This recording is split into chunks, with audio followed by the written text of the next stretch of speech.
Hi, my name is Barb Nangle. I'm the founder of Higher Power Coaching and Consulting.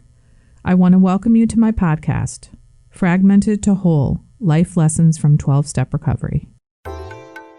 This is episode 68, How to Stop Enabling Other People's Dysfunctional Behavior. When I was growing up, the word codependence wasn't around, and what we talked about was enabling. I've experienced enabling from both ends for a very long time. I didn't see it for what it was when I was doing it, but I for sure saw what it was when other people were doing it around me. I'm going to start by telling you a couple of quick stories about my own life. Then I'll talk about what enabling is and how to stop.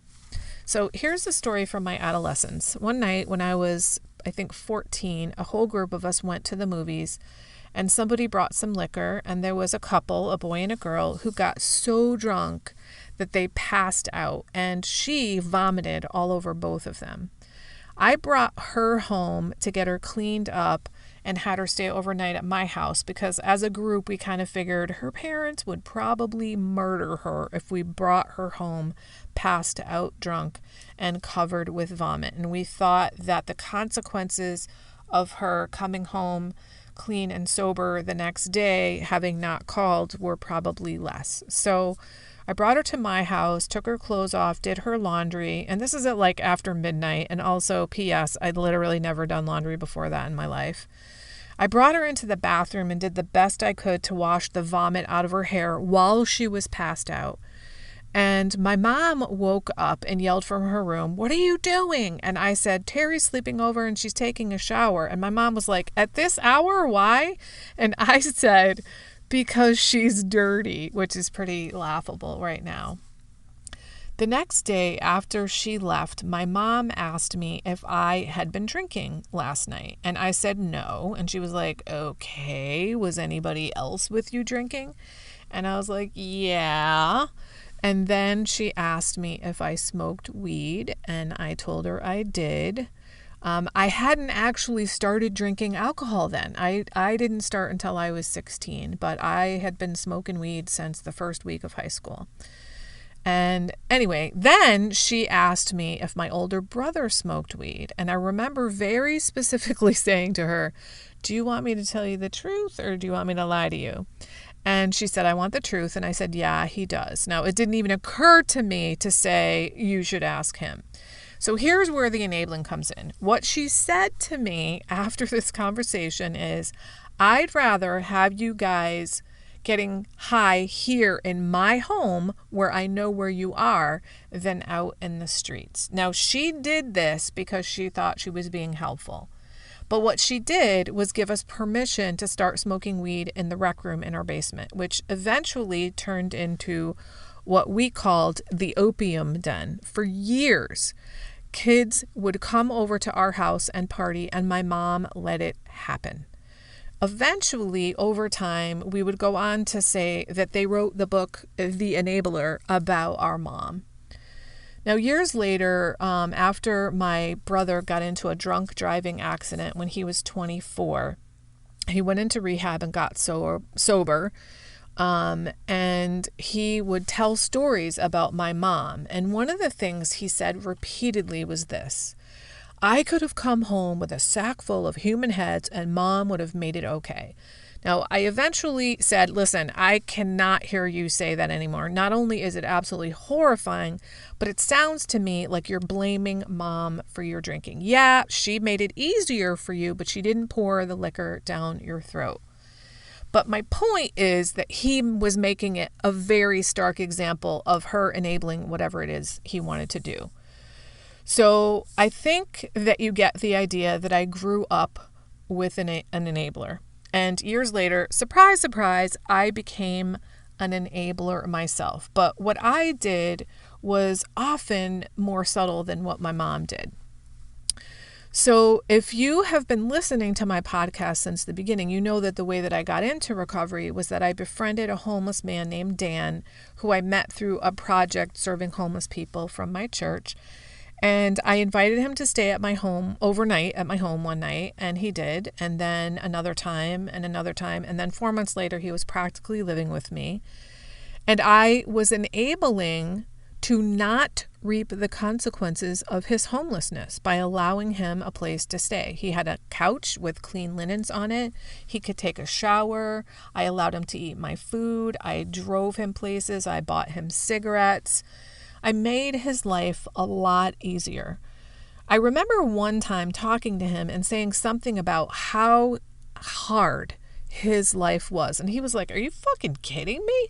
I've got it easy. Your life is hard. I don't have to do anything. I have no responsibility at all."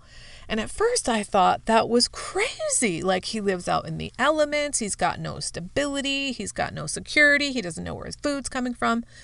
But the more I thought about it, I realized he really doesn't have any responsibility. He lives off the grid, and he doesn't ever have to do anything if he doesn't want to. If he doesn't want to do anything, he just doesn't do it. And that was a huge wake-up call for me. Now, I've shared all of this so that you know I get it. I get what it's like to enable others. I also get what it's like to be enabled. But I also know that it's possible to stop. I am living proof. So what is enabling exactly? It's when you make it easier for people who are addicted or at least highly dysfunctional to continue their addiction or their dysfunctional behavior without reaping the consequences. That is, you buffer them from the consequences of their own shitty actions. Me bringing Terry home, washing her clothes and her hair, was protecting her from the consequences of her behavior. That was me enabling her. My mom allowing us to drink and do drugs in her home severely lessened the likelihood of us getting caught by the cops, and that was enabling behavior. Your enabling behavior might look something like this. If your partner is an alcoholic and they drink and they vomit all over themselves and all over the floor, but they wake up in the morning and they're clean and their clothes are clean and their room is clean, and all they have is a hangover for consequences, they don't have to deal with any of the actual physical mess. You're enabling them because you're making it easier for them to not face the shitty consequences of their drunken behavior. If they don't make it into work because they're severely hungover and you call the boss and say he's really sick, you're buffering them from the consequences of their behavior because they got the call in. They didn't just not show up, or they didn't come in reeking of alcohol or hungover. They're not facing the natural consequences of their behavior. Now, think about children. The best way to teach lessons to children is to allow them to have the natural consequences of their actions. Punishment is often not necessary when a child reaps the natural consequences of their behavior. So here's an example. Let's say your child comes to you at 8:30 p.m. on a school night saying, "I have a paper due tomorrow." Now, if you let them take charge of handling the situation without rescuing them, maybe they'll stay up all night working on the paper, or maybe they won't and they'll get a 0 on the paper. But they're the one who receives the consequences, not you. They're the one who's going to go to school exhausted because of lack of sleep, or who's going to have to deal with getting a 0. If you rescue them and they don't have these consequences, not only do they not receive the natural consequences of their behavior, you've buffered them by exhausting yourself and doing things for them. And they also learn they don't have to depend on themselves, that they don't have to face the negative consequences because mom or dad will come to the rescue, which doesn't prepare them for life. So, now that I've made the case that enabling is not good, how do we stop? How do we stop enabling? The trick is to allow people to have the consequences of their own behavior. I'm a recovering enabler, a recovering codependent. And I don't engage in enabling behavior any longer. I keep the focus on myself, and I don't worry about what other people are doing. If they have a problem or an addiction, I only help if I've been asked to help, and there's a limit on the kinds of help I provide, on the amount of help I provide. One very strict rule I have is that I'm not going to work harder on your problem than you are working on your problem. What I tell people in recovery is this: I am invested in your recovery, but I'm not going to be more invested in your recovery than you are. If you're like me and have a lifelong pattern of enabling, you're going to have to work on yourself for a change. So rather than trying to fix and rescue other people, you're going to start pointing your energy at yourself. And you're going to have to change your belief that it's your job to protect other people, to rescue other people, or your belief that they can't manage without you. It may mean they can't have a life of ease without you, but they can manage without you. Now, this may mean that you need to go to a 12-step program such as Al-Anon, Nar-Anon, CODA, ACA. If you're extremely codependent, you may need to go to rehab for that. You might need the benefit of therapy or group therapy. It really rests on you allowing people to have the consequences of their own behavior. And one of the things that I've learned in recovery, both in terms of my addiction and my codependence, which is simply another kind of addiction, it's like addiction to people, is that sometimes we have to act as if. We have to act our way into right thinking. Since thinking about the problem clearly doesn't work, even if you don't believe that you can stop helping someone, you just do the new non-enabling behaviors anyway. And eventually your thinking will come along and it will become easier and easier and easier. You'll start to act your way into right thinking. If you're going to do that, it's exceedingly helpful to have support while doing that. That could either be from fellows in recovery, from a therapist, or a group therapy group, or you could have a really close friend who's supportive of you changing your ways. But supportive others are extremely helpful when trying to change deeply entrenched patterns of behavior. When you act your way into right thinking regarding enabling, you'll start to think about yourself and what you want and what you need rather than what the other person wants or needs.